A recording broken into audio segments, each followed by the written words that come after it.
Penguins don't cheat. Humans project. The claim goes like this.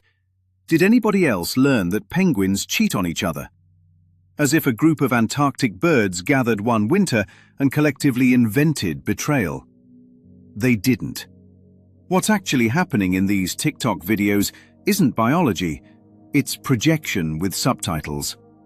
The moment the narrator says cheating, the story has already left the ice and entered the human courtroom. Because cheating isn't a behavior, it's a moral interpretation layered on top of behavior. Penguins don't have vows, they don't have contracts, they don't have a shared myth of lifelong exclusivity enforced by shame and identity. They pair, they unpair, they fight, they choose, they move on. No narrative, no villain. No victim identity that needs defending for the next 10 years. What humans are watching is animal behavior. What humans are adding is meaning. This is projection makes perception in the wild. Not as a slogan, but as a live demonstration of mind assigning a script to neutral images. A Course in Miracles doesn't treat projection as a personality quirk. It treats it as the engine of the entire world. The screen shows penguins. The mind shows itself. The video is just a mirror that can't talk back. The narrator becomes the voiceover for a silent film. And the voiceover is always autobiography. The beak becomes a gavel. The nest becomes a courtroom. The third penguin becomes evidence. And the verdict is delivered before the jury even sits down. This is the ego's favorite magic trick. It takes motion and turns it into meaning. It takes change and turns it into betrayal. It takes uncertainty and turns it into guilt. Then it calls that truth. Watch the assumptions stack up. Notice how quickly the language escalates.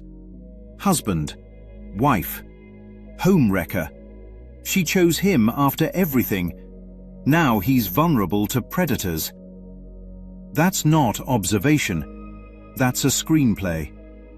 Each label sneaks in an assumption. That pairing equals ownership. That change equals betrayal.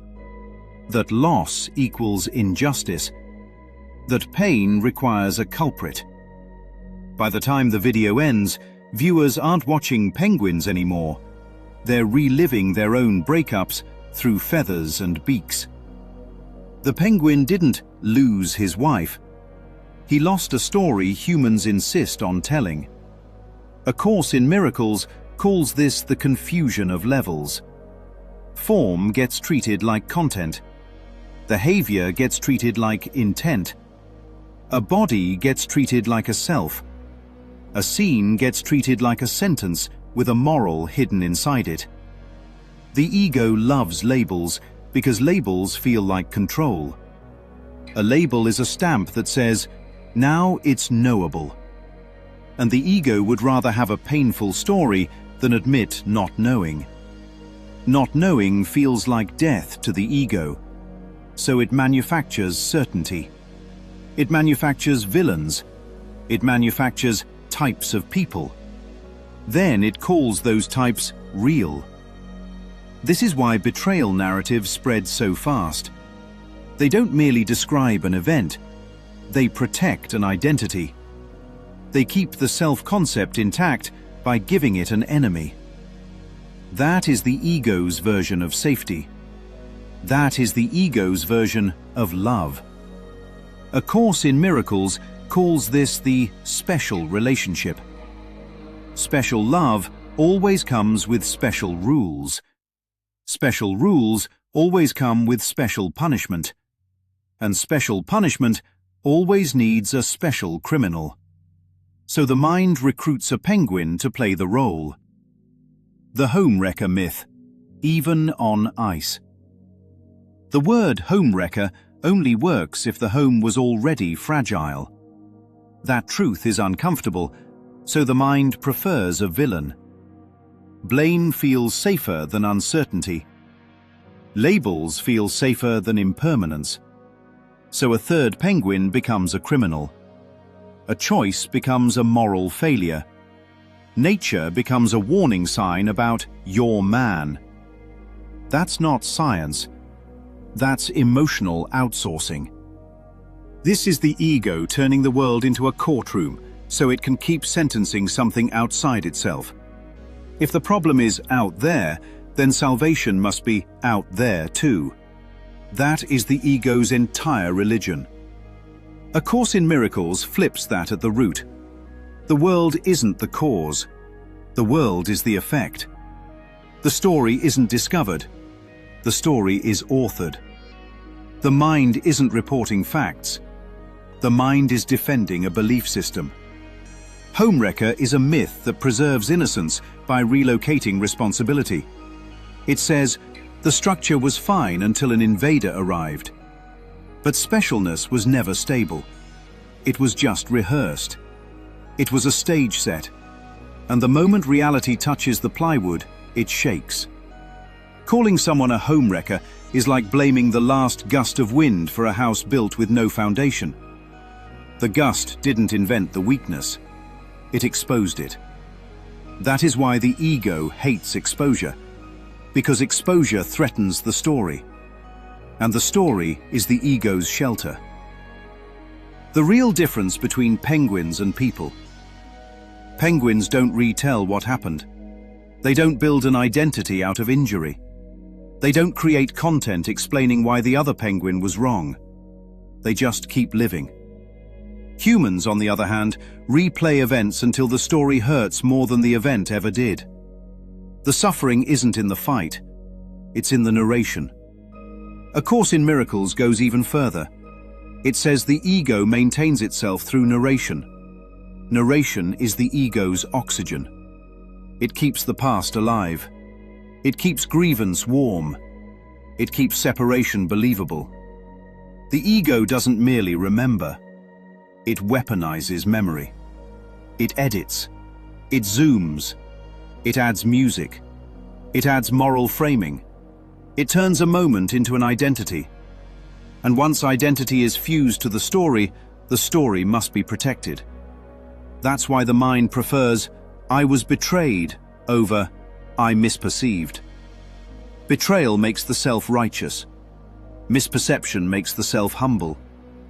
The ego will choose righteous pain over peaceful humility every time, because peace requires letting go of the narrator, and the narrator is the ego's throne. This is why TikTok is such fertile soil for projection. It's not just video. It's a narrative machine. It begs for captions. It begs for takes. It begs for villains. It begs for teams. And the ego loves teams because teams make separation feel like belonging. What this video is really about. It's not about penguins cheating. It's about how fast the human mind turns movement into meaning and change into betrayal. It's about importing human emotional law into a world that never agreed to it. And it's about how easily people will use nature as proof that their heartbreak was inevitable, rather than questioning the story that made it hurt. A Course in Miracles would say, the lesson isn't that penguins are unfaithful. The lesson is that perception is never neutral. The lesson is that meaning is assigned, not found. The lesson is that the ego will use anything, even wildlife, to keep guilt and fear looking objective. It will take a nature clip and turn it into a morality tale. It will take two birds and turn it into, see, love isn't real. It will take pain and turn it into proof that separation is reality. That is the entire function of the ego's storytelling. It is always trying to prove that love is unsafe. It is always trying to prove that joining fails. It is always trying to prove that loss is inevitable. Then it says, look, even penguins. But that proof is manufactured.